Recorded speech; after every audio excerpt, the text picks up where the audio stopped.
Namaste. My name is Ulpala and I'm a teacher at Hatha Vidya Traditional School of Yoga. Welcome to a new episode of Drishyate Anena series. Under the process of elaborating the relevance of textual understanding in yogic practices, today we are going to give an overview on an important Hatha yogic text, Gheranda Samhita. Gheranda Samhita is enumerated as one of the representative Hatha yogic texts. From the point of view of subject presentation, Gheranda Samhita holds a special position in Hatha yoga texts. Though Gheranda Muni has not preferred to call it Hatha yoga and opted to call it Ghatha yoga or Ghatasta yoga. Ghatha means earthen pot, which has been equated with present condition of our body, and stha means residing in. He has compared the human body to an unbaked earthen pot, and for attaining the highest state of yoga, it is imperative that this unbaked pot is seasoned through various practices of yoga. When we say Ghatasta yoga, it means yoga for jiva residing in the body. Gheranda has accepted 7 limbs for attaining yoga, which is also known as Sapta Anga Yoga. They are Shodhana Kriya, cleansing practices, asanas, postures, mudra, psychic gestures, pratyahara, withdrawal of senses, pranayama, breathing practices, Dhyana, meditation, Samadhi, equanimity. These practices sequentially bestow purification, strength, steadiness, patience, lightness, realization and isolation. Gheranda Samhita is an extraordinary practice manual, and the total practices include 21 cleansing processes, 32 asanas, 25 mudras, 5 pratyahara practices, 11 pranayama techniques, Dhyana methods which are 5, 6 techniques of attaining Samadhi. After elaborating on the cleansing processes and the asana, in the 3rd chapter, Gheranda Muni mentions about mudras. Mudras result into stability.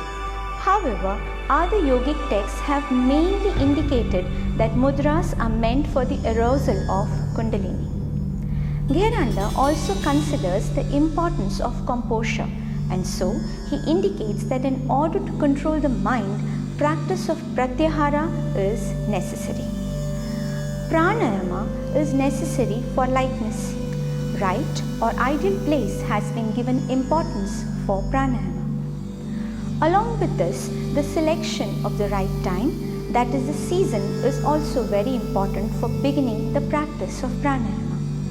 Out of the 6 seasons, Sharad season or autumn is considered conducive for the practice of pranayama according to Gheranda Samhita. Under Gheranda Samhita, the process of Nadi shodhana is explained in 2 unique ways, Samanu and Nirmanu.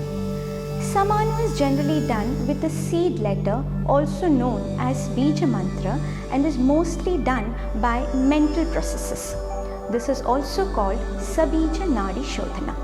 Nirmanu is done by the physical cleansings or dhautis as included in the cleansing processes initially. While discussing the Bija Mantra, Gheranda Muni also highlights 8 types of kumbhakas or pranayama. Out of these, the Sahita kumbhaka is divided into Sagarbha and Nigarbha.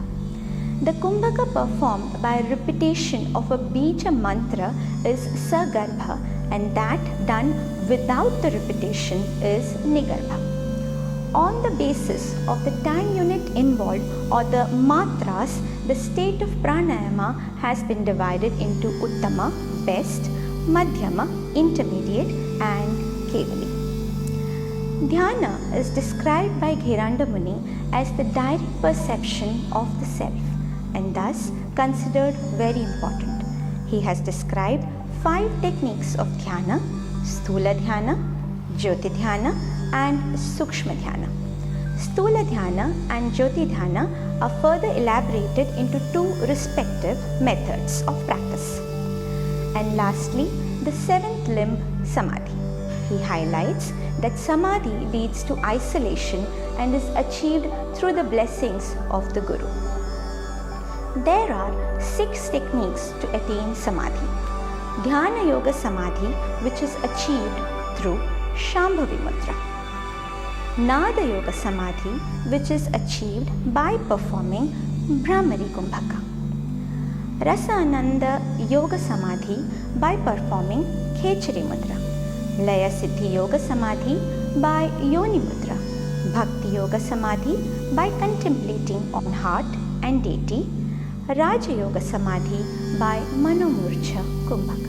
Hatha Yoga Pradipika, Gheranda Samhita and Shiva Samhita are the Prasthanatraya of Hatha Vidya tradition.